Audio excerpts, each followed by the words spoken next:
My name is Andrew Ericks. I lived, once, in a city called New York. My mother is Terry Ericks. She's in the phone book. If you know the city, and you hear this, find her.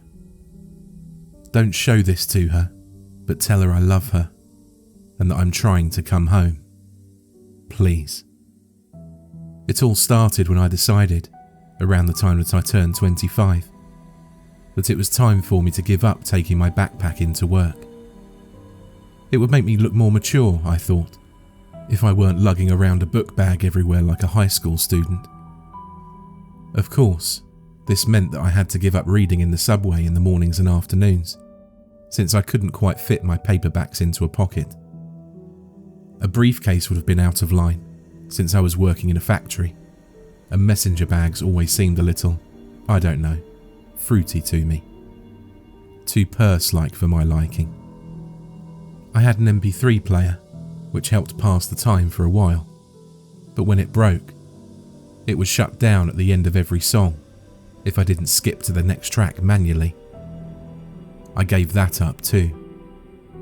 So every morning, I'd sit in the metro for half an hour that dragged on endlessly, with nothing at all to do but watch my fellow passengers.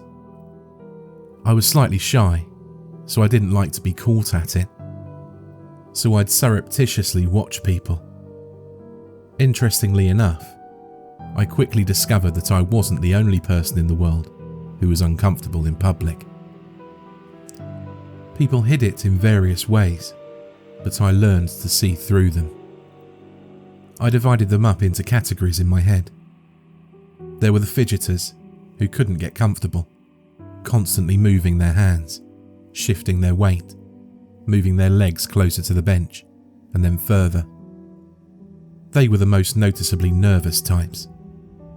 After them were the fake sleepers, who'd take their seat and practically close their eyes in the same second. Most of them weren't really sleeping though. The real sleepers shifted more, came awake suddenly at stops or after loud noises. The fakes just zoned from the second they sat until the moment the train pulled into their stop. Then there were the MP3 player addicts, the occasional laptop people, the people who travelled in groups and talked too loudly.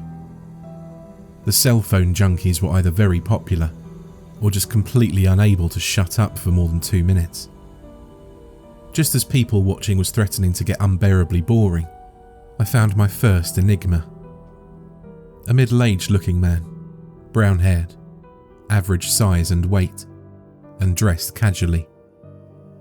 Oddly enough, he seemed almost too normal. He had no remarkable features, no mannerisms, as if he were designed to fade into a crowd. It was that which led me to notice him. I was intentionally trying to see how people acted on the subway, and he didn't act at all. Didn't even react either. It was like seeing someone sitting in front of the television, watching a documentary about fish. They aren't excited, aren't engaged, but they aren't looking away either. Present, but not accounted for. He was on the subway in the afternoons. It was more than a month into the people-watching experiment before he caught my eye. Because I didn't catch the same subway every day, and didn't consciously sit in the same car when I did. I saw him for the first time on a Monday, I believe, and for the second time on the Thursday of the same week. He obviously did catch the same train, and sat in the same car, in the same seat even. OCD much? Since he'd caught my attention so much the first time, I watched him more avidly the next. He was frankly downright unsettling. He didn't do anything at all. He sat there, expressionless, head straight, no matter what happened. A woman with a wailing child entered the car and sat right behind him, and still nothing. He didn't so much as turn his head or frown in annoyance, and that kid was damn loud too. By the time the subway reached my stop, I found myself queasy, and when I exited the car, my hands were shaking like I was having a nicotine fit. Something about that man was wrong. He was, I thought, some kind of freak. A sociopath, maybe. One of those quiet guys who it turns out has a dozen women's heads in his freezer, the first victim his mother. I found myself intentionally dawdling after work in the afternoons, stopping to browse in kiosks in the mall near the subway, even when I didn't intend on buying anything.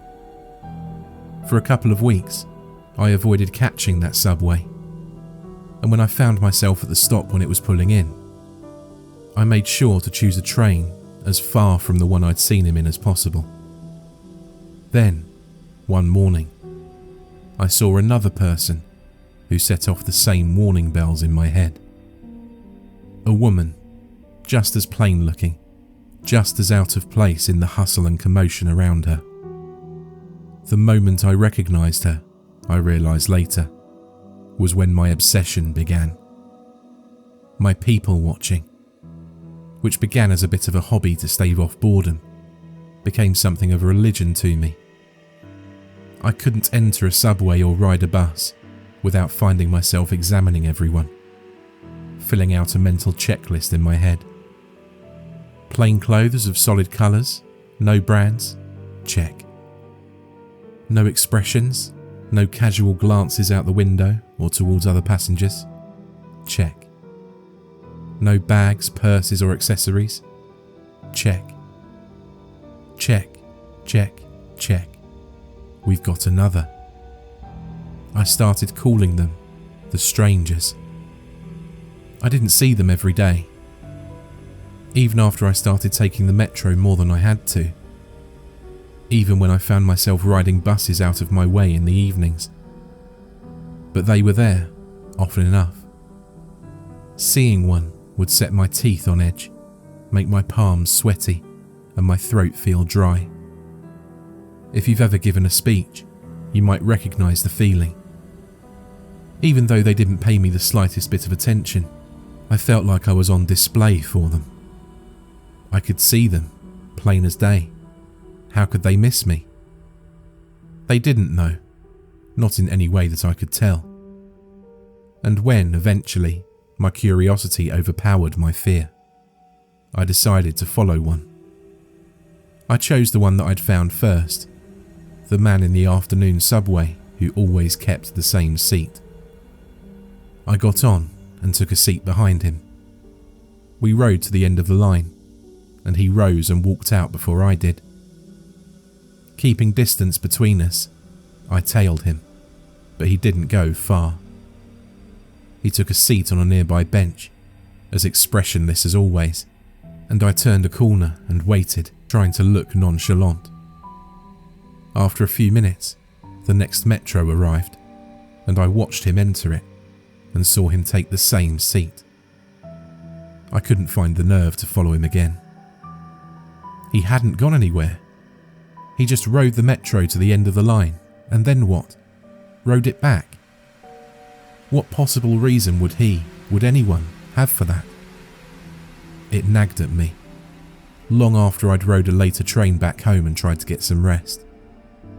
I couldn't leave it alone, not until I could make some sense of it. I found myself more than confused. I was downright angry now.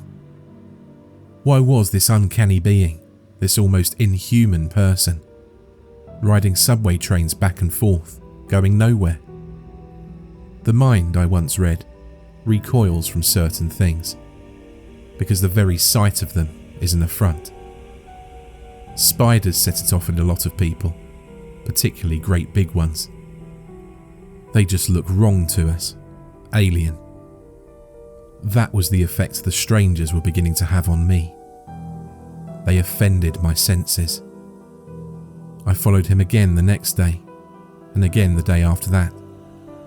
Every day for at least a week, the two of us made our silent trips together, even though only I knew it. By the end of the week, I was following him for hours, until the last train that stopped at near my apartment block that night. We rode from one end of the city to another, and then back again. I wasn't people watching any longer. I was person watching. Stranger watching. I didn't have eyes for anyone else, though peripherally I noticed more than a few confused glances sent my way. Other than that, we two might have been the only two people on the planet, for all I cared. I lost my job the next week. My manager was kind and timid, but firm. I wasn't concentrating. I had no focus. Wasn't being anywhere near productive. It was actually quite a speech, I think, but I could barely hear it. All I could think about was my new work, my vigil. What would that man, no, that thing on the subway get up to when I wasn't there to keep an eye on him? I left work for the last time at noon that day. Normally, I'd have started tailing my subject at 5:30, but I was sure that he'd be waiting for me. I wish now that I'd paid more attention to that day. Was it sunny? It was summer after all. I could have walked around downtown, maybe checked out a few pretty girls. Could have had an iced cappuccino and a smoke at an outdoor cafe, and then gone home. Put my growing obsession out of my head. Found a new job and taken to reading on trains and buses again. Instead, I waited. More than one train goes up and down the lines, so I sat in the station for at least an hour until I saw him through a window. I walked into the subway car and noticed that for the first time, my skin wasn't clammy, my hands weren't shaking, my heart wasn't pounding hard. I sat, for the first time, right across from him, directly in his line of sight. Watched for a change in his face. Would he recognize me? If he did, I saw no sign of it, and I was looking hard. We must have made quite a pair, sitting across from one another that afternoon, staring at and into one another. It was hard not to let the building rage in me contort my face, but with effort, I was able to keep as still and as expressionless as him. Inside, I practically screamed at him. "React to me, you moron.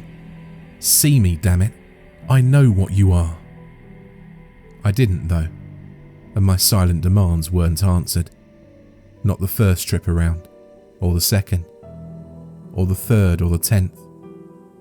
We rode far into the night together, and each time we got out together and waited. I sat right beside him on the bench, watching him from the corner of my eye, and still got nothing from him. But two can play at that game as well. Finally, we made our last trip together. I had him, and I knew it. Last trip of the night before the train stopped running. I'd always let him get away from me at that point, because the end of the line is a long way from my house. And the buses stopped running at the same time as the subways. But this time, I'd follow him. Finally see what he was when the train stopped running. I'd get some answers, maybe. The subway rolled on, and the anticipation grew in me. The car emptied out around us slowly, until it was just we two silent watchers below the city. I fought to keep a manic grin at bay, and the subway train slowed to a crawl, and then stopped. The end of the line. The stranger didn't move, didn't react at all. The car stood still, doors open. I could dimly hear the last few stragglers making their way out of the station, somewhere behind us. Footsteps echoing in the silence. Nothing. The speaker system dinged to let anyone half asleep know that we'd reached the terminus. Still nothing. And finally, I could hear footsteps again. A conductor or something, popping his head into each car to make sure it was empty. before taking the train wherever the hell it goes for the night. I didn't take my eyes from my silent quarry. I managed to see the conductor from the corner of my eye when he finally reached our car. He looked in, his eyes roamed over us, and a puzzled look came over his face. He blinked a few times and paused. I waited for him to speak, and the moment stretched out, but then, with a slight shake of the head, he left us. There was a car ahead of ours, and I heard him stop to check that one too. And then a few minutes later, the train started up again. We rode for a time, and then looped around, and the subway was parked. I could see into the windows of more trains on either side of us, and through their opposing windows into even more. And then, he smiled at me. It was just a small curl of the lip that would have gone completely unnoticed if I hadn't spent the last several hours studying his face. "So," he said in a rough baritone, "here we are." I tried to respond, but couldn't right away. My throat had clamped shut. Terror filled me. It felt like the whole underground cavern we were in had just collapsed onto me. I coughed and stammered, and finally managed, with a raspy voice, to ask the question that had kept me up at night, drove me halfway to madness, and led me to this place and this moment. "What are you?" He ignored me. He stood, and the train doors opened. Then, shockingly, he turned to face me. "Coming?" He didn't wait for an answer, but walked out onto the platform. I scrambled to follow. "Come on, damn it," I shouted. "Talk to me. Who are you? What? Why do you ride the metro all damn day?" He didn't look back, or slow his step. I couldn't see his face, but it's safe to guess that he didn't react at all. No more than he had to anything else. I stalked after him, still shouting for a time, but eventually gave up. 5 words was all I was going to get out of him, I guessed. We walked along the platform until we came to a junction, and then turned. Now we were perpendicular to the trains around us. The path ahead was lit from above, but I couldn't see where it ended. The trains on either side of us went on forever, as far as I could tell. Far too many trains to service one city, I realised. It wouldn't have mattered by then, I figure, but I probably should have paid more attention to that at the time. I'm not sure how long we walked. I had a watch once, but it broke. I took out my cell phone at one point, but got no reception down there, and all it would show me was no signal. The stranger would stop every now and then, and look at a subway car for a minute or two, but then pass on. It took me a while to figure out why, but eventually I saw that they weren't all the same. Long lines of them would be similar, and then we'd come to a different model.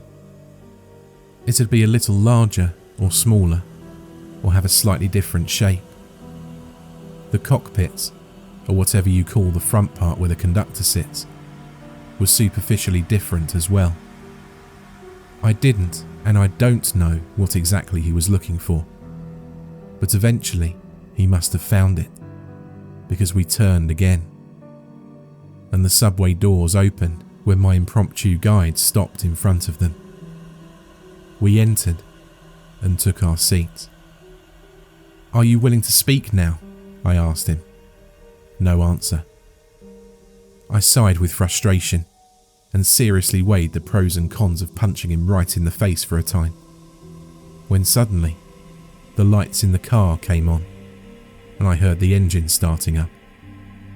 "What the hell?" He gave me a look that was almost sad. "You're not going to be able to go back." "What are you talking about? Go back where?" Nothing again. The stone-walling idiot. The train lurched into motion, pushing off in the opposite direction than the one we'd came from. The endless parade of them had thrown off my sense of direction. It rolled for a few minutes, and then began to slow as we approached the stop. His vacant gaze grew sharper, and for the first time, I got the sense that he was actually staring at me, rather than just looking in the direction I happened to be in. Be still. Be silent. Don't catch their attention. The train stopped, the doors opened, and they began to flood in. I don't know what I noticed first. The weird clothes, the two long arms with hands that almost brushed the floor, the jet black eyes and angular faces, or the blue-grey hue of their skin. My eyes took in all of that stimuli, but for a long second, my brain refused to process it. And when it finally did, I was barely able to bite down on the shriek that tried to tear its way from my throat. I thought my heart was going to explode. Hell, I thought I was going to explode. I was like a strummed guitar string. Everything in me lurched and throbbed. My sight grew dizzy, which I was thankful for. My instincts were screaming his words at me. Be still. Be silent. Don't catch their attention. That day is a blur. We rode the subway car up and down the line, still and expressionless, for hours, for days perhaps. It seemed much longer than the line I knew, the line I'd followed the stranger along. The hideous things around us seemed to pay us no undue attention, though we must have stood out fiercely. I was so petrified with fear that when we finally returned to the endless cavern of trains, alone, I burst into tears. I collapsed to the floor and just sobbed for a long time, the stranger watching impassively. When I gained control of myself, I looked at him imploringly. "Take me home," I croaked out. "Please." "I can't," he told me. "Don't know which one of these would lead you back, if any of them do." He stood and walked out onto the platform, and I rose warily and followed him. He spun around sharply. "I think you followed me enough." The rage I'd felt for him before, that the panic had temporarily buried, rose up in me. "What?" I screamed, rushing forward. I grabbed him by the shoulders, and with a burst of insane strength I didn't even know was in me, slammed him up against the side of the metro car. "You son of a bitch! What the hell did you do to me?" I slammed him again and again. "Take me back!" He bore it all passively, and soon the flare of anger in me guttered out, leaving me hollow. "Please," I begged, "please take me home." "That's not how it works," he said. "If we stay together, it's more likely we'll be noticed. Go your own way. Be still and be subtle, and they'll think that you're one of theirs." "How could you do this to me? Why?" He gave me another, almost sad look. "I had to. You will too. You get stuck sometimes." He brushed my hands off his shoulders and turned to walk away. I fell to my knees, suddenly out of strength, and watched him leave. At the junction, he turned back to face me. "I'm sorry." And then he was gone. I stayed there on the cold tiles for a very long time. I curled up into a ball and wept for a while. After there weren't any tears left in me, I even managed to get some sleep. When I awoke, the subway train I'd come in was gone. I couldn't handle going back there anyway. I tried to find my way back to where I'd started, to find a subway that I recognised. but I wasn't even sure which direction I should be going in. I walked for an hour, then another. Finally, I found one that might have looked familiar, or I was desperate enough to imagine that it did.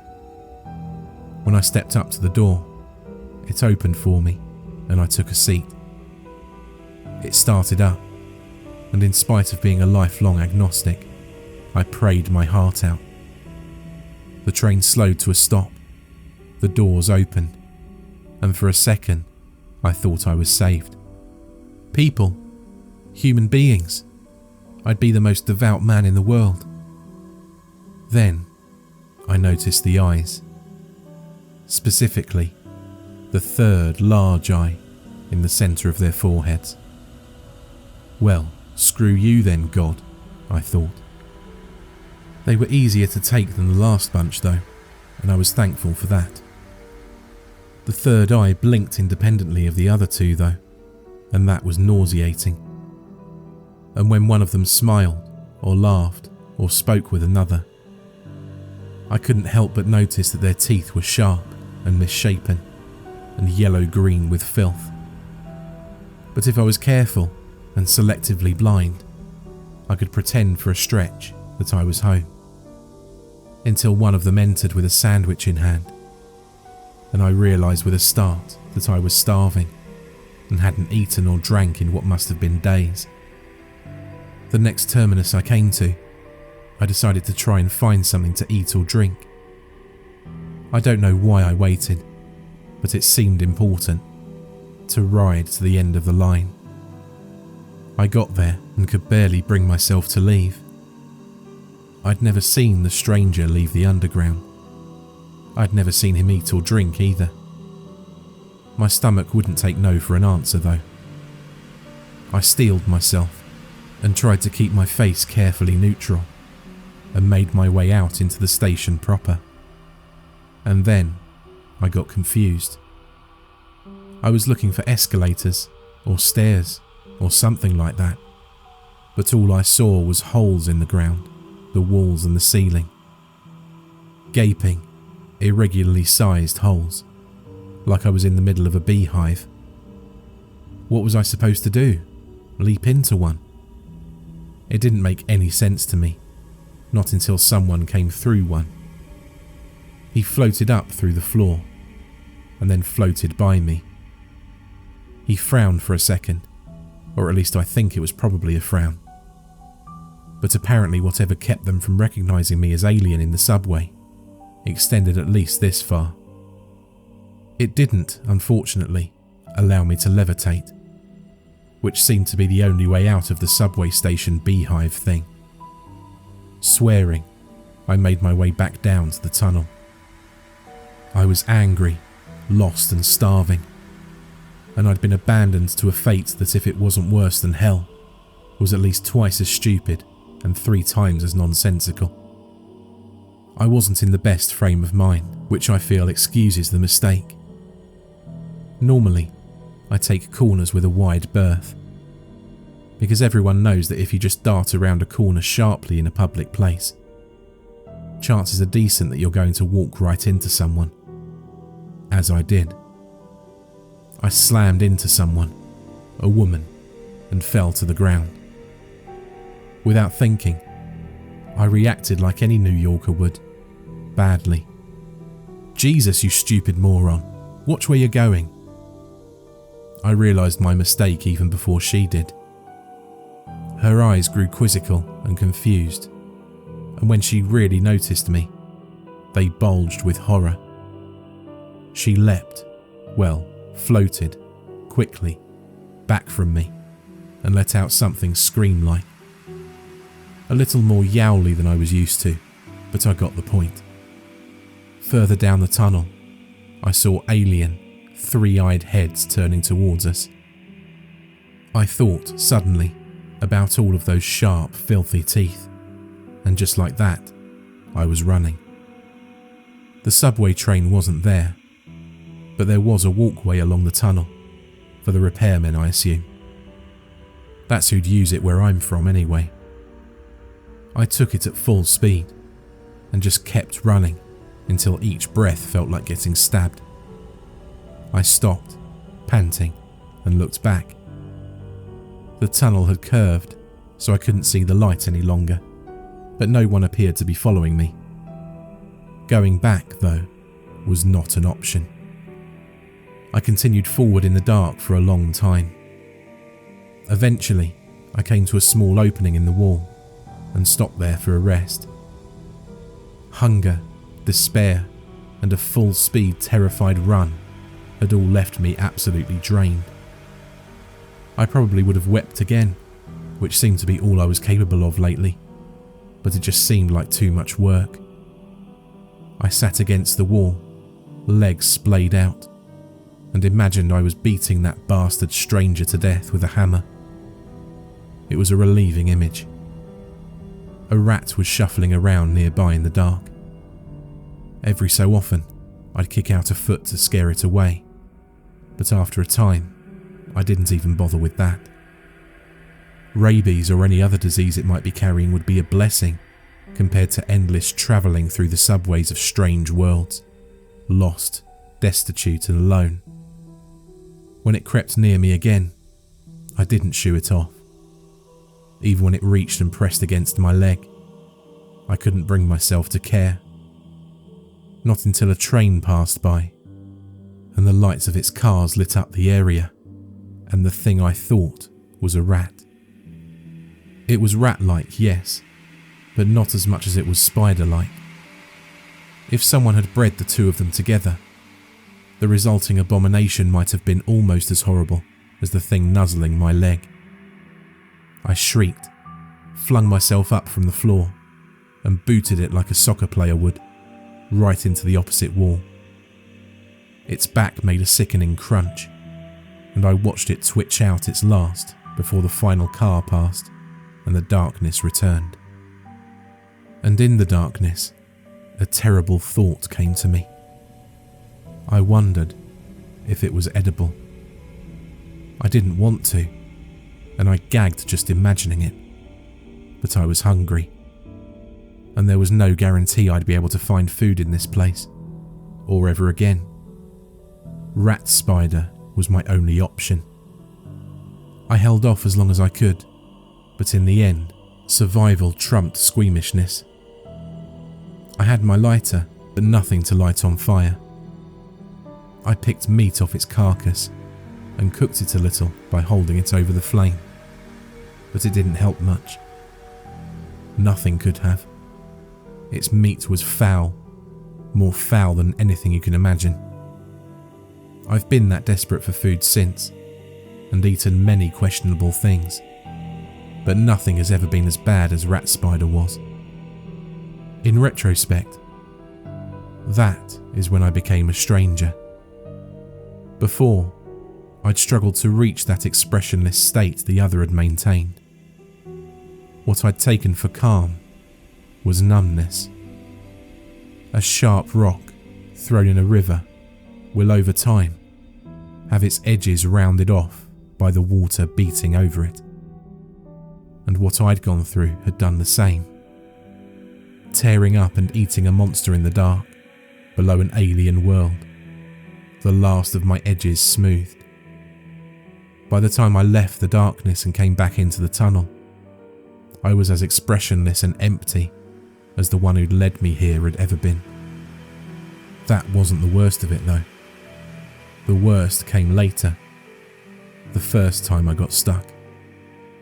The stranger had mentioned it, but in the state I'd been in, I'd hardly noticed it. One night, at the end of the line, I was asked to leave the train. The world was one of the closer to normal ones. The people were almost human, as I recognised it. They were orange, sure, and hunchbacked, but other than that, they were practically normal. I thought at first the conductor was talking to someone else, but I was the only one in the car. And moreover, I'd understood him. The oranges certainly hadn't been speaking English all day, but nonetheless, I could understand what he was saying. When I stood, I began to realise why. I couldn't stand up straight. I was hunchbacked, and as I saw in my reflection against the window as I exited, orange. I pieced together the rest from there. Stuck meant I was trapped in this world for some reason, and stuck looking like them as well. Which would be handy if I wanted to take the opportunity to leave the subway station, which is possible most times, but requires a lot of care and is quite overwhelming. Alien worlds are a little revolting, I've found. You try to compare them to your own, but the differences are so vast, it just makes you sick. I left that subway anyway, because it was clear I wasn't returning to the central hub, what I'd taken to calling the infinite line of subway trains that night. Or any other night, I soon found out. Whatever had let me go unnoticed wasn't working anymore. I considered briefly staying, but this place wasn't home and never could be. Even if they looked like me, their culture was bound to be different. That was a lesson I'd learnt before. Even worlds where the people are absolutely identical to me are fraught with danger. I was once in a world where the people looked just like me. Well, actually they looked Brazilian, but that was more than close enough. And learned the hard way that the gesture that to me means hello meant something gravely insulting. Insulting enough that I'd been beaten half to death, while a crowd looked on with approval. Besides, even if that place had a culture I could fake, I didn't want to stay. I wanted one of two things: to find my way home, or to find the stranger who'd set me on this path and beat the hell out of him. Nothing else would do. So I wanted to move on. I wasn't sure, though, if I could do to some poor sucker what had been done to me. Could I really force someone else to wander the eternal underground like me? It turned out I didn't have to. After a few months, one of them did notice me, yes, and began to follow me for weeks. I very carefully made it seem like I hadn't seen him, just like the stranger had. But I was torn between the desire to warn him away and the desire to bring him to the end of the line so I could leave this dismal world already. The last night, he followed me to the end of the line, just as I had once done. He hadn't managed to work up the nerve to sit right across from me though. And as soon as the train stopped at the terminus, he rushed off. I waited, hoping the conductor wouldn't see me and I could continue on, but to no avail. I left the car, and the metro rushed off without me, and I cursed inside. As I walked around the corner towards the ticket booths, the young man who'd been following me attacked. He had a wicked, curved knife, and should have caught me by surprise. But I'd been travelling through hostile alien worlds for several years. My reflexes were sharp. We struggled viciously before I managed to wrestle the knife from him. I don't know how it got in his neck. I don't think I wanted to kill him. I hadn't even been that angry, remembering my own building rage from so long before. Afterwards, as he lay there, bled out, I got pissed. I kicked him repeatedly, shouting, "You were supposed to follow me." I fled the scene of the crime, but not for long. I was there bright and early the next day to catch the first subway of the morning. And that night, when I rode it to the end of the line, I was invisible to the conductor again. I guess you can either kill them or bring them with you if you want to return to the central hub. I was invisible again, but I was also orange and hunchbacked still. I stayed that way until the next time I became stuck. The next time I killed. That one went much faster. I didn't wait for her to follow me. Once I was recognised as a stranger, I recognised her as the next one, and I made my choice. I won't bring anyone else into this. It makes me wonder, though, about the stranger who inducted me.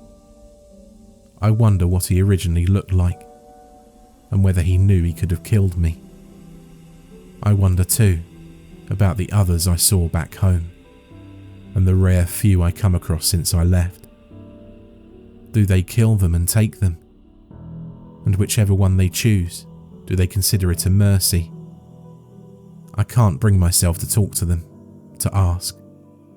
We're damned either way, and the damned should suffer in solitude. I've killed 15 of them now, and I've gotten very good at it. But I've made a decision. I'm done killing. Innocents, at least. Before I returned to the central hub, I filled a backpack with as much paper as I could cram into it, and I wrote this story. Over and over again, to be left in as many subway trains as I can.